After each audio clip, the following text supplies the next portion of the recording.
இன்றைக்கி வந்து வியாழக்கிழமை எழுந்தது 6 மணி, 7 மணிக்கு தான் ஆரம்பித்தேன். என்ன பண்ணுறதுன்னு யோசனை பண்ணி கடைசியில் முதல்ல அரிசி கழுவி போட்டு சாதம் வந்தது.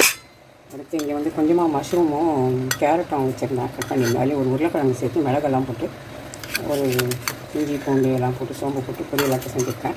இங்கே வந்துட்டு முட்டை இருக்கும்போது 3 முட்டை வறுத்து வச்சுட்டு வேக வச்சுட்டு பிரேக்ஃபாஸ்ட் பார்த்திங்கன்னா சத்து மாவு போட்டு தான் பண்ணியிருக்கேன். சூப்பராக இருக்கும். அது ரெசிபி ஆல்ரெடி நான் போட்டிருக்கேன்.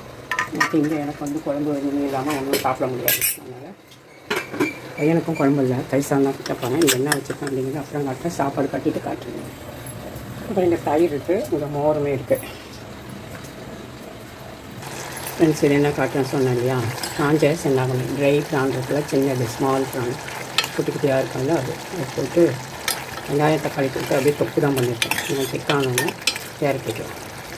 இங்கே வந்து லஞ்சுக்கு நான் பேக் பண்ணியாச்சு. இப்போ பார்த்தீங்கன்னா தயிர் சாதம் தான், மஷ்ரூம் கேரட் பொரியல், கேரட் உருளைக்கிழங்கு போட்டு பொரியல், முட்டையை வச்சு